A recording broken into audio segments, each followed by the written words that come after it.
The Tao of Self-Confidence, episode 411. Welcome to the Tao of Self-Confidence, where I share stories of amazing women who have discovered their inner journey to self-confidence. Visit our website at thetaoofselfconfidence.com. Your inner journey to self-confidence awaits.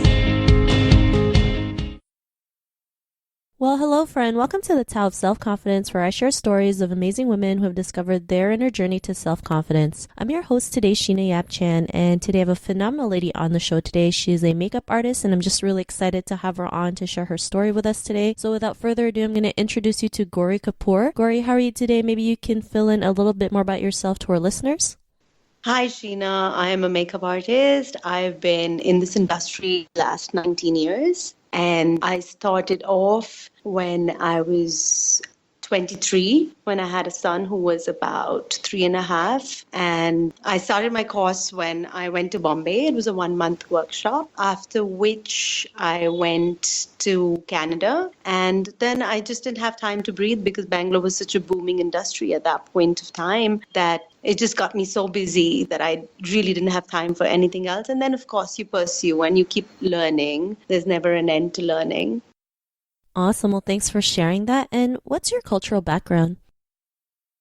So my cultural background, basically, I'm an Indian. That's how I identify myself. India is so unlike any country. I'm sure everyone feels the same about theirs, but we have ties to our culture thousands of years back. We have so many states, languages, and cultures and subcultures. They're all so fascinating to me. I love experiencing them all. I just got back from a holiday trip to the mountains. Of course, I don't restrict myself to the cultural background I was born in. I genuinely enjoy different cultures and celebrate with them. I am what you can loosely call a North Indian, but I have lived most of my life in the south of India, supposed to be poles apart. I never understood the unnecessary pride people take in which region they come from, though I'm not ashamed, in fact. I should be very proud, but we all are one, and I don't believe being born in one country or region makes you extra special. I think every human is special. Thanks for sharing that. And Gouri, what would be your favorite self-confidence quote? So I can go to the net and give you a quote, but I don't have. If there is a problem, I figure it out. Talk to whoever can help me and just do whatever best I can do. So my father used to tell me, cross the bridge when you come to it. But may I add, meanwhile, keep walking. I think Johnny Walker said that. So I was basically born a very happy girl. I guess I had sufficient confidence on my own. And I would say it wasn't overconfidence. At that time, I didn't know it was called self-confidence, honestly. I was, and I'm just a happy girl. Mostly I'm happy to be alive and doing what I do and want to experience more and more. Thanks for sharing that. And what would be, in your own words, your definition of self-confidence? I think the definition of self-confidence, as long as it's not fake, it's okay if you're confident. It's okay to be scared, but I certainly believe don't give up. Do something about it. I mean, action. I think there is so much happening. I had no time to think. People generally tend to overanalyze, overthink. I've just done, so I would say just do and jump in. I think that's what I would say. Thanks for sharing that. And, part of confidence is just taking action, right, regardless of the outcome, which is so true. But sometimes we do overthink about every single little thing that it stops us, not realizing like if we just do it, it'll help us out and build our confidence in the end. So thanks for sharing that definition. And Gouri, what was your life like before your discovery of self-confidence? So I did my first interview on TV without a thought, no nervousness. It was more like at that point, give me something to do. I was just an ordinary girl who gained her self-confidence with a pat on my back every time I did a good job. I just followed my intuition, and I think it was more like that. Thanks for sharing that. And, it's great you're able to just, do the interview without thinking of it, right? Most people, when they do something for the first time, it's like scary, right? They get nervous or have butterflies in their stomach. And was there a moment in your life where, your confidence just, increased, or you had like this aha moment when you knew that like what you're doing right now is what you've been wanting to do? None actually. So when I experience something new about life, it's aha for me.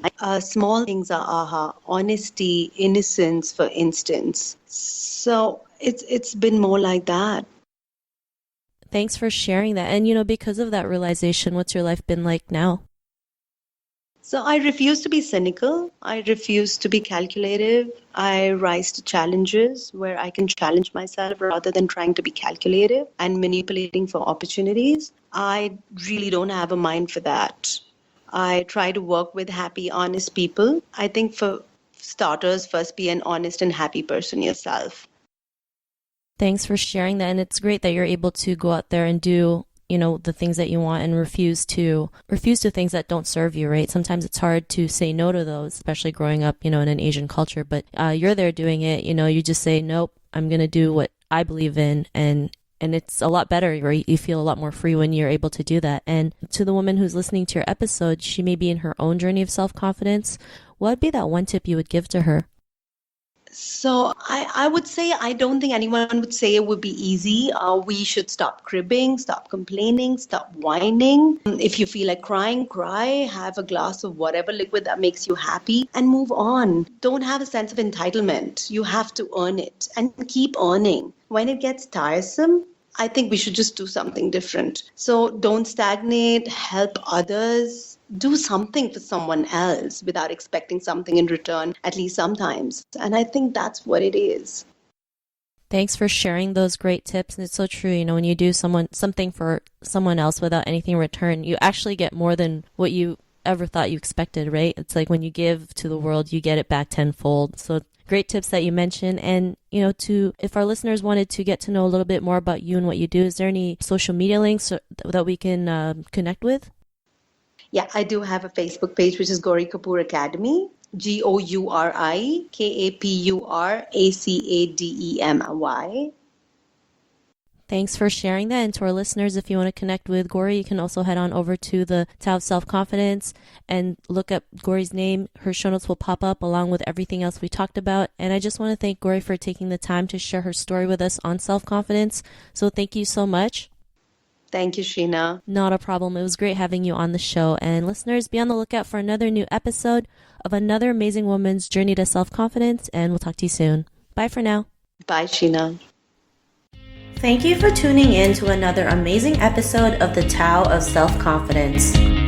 Get your free self-talk tape for building self-confidence by visiting our website at thetaoofselfconfidence.com. Your inner journey to self-confidence awaits.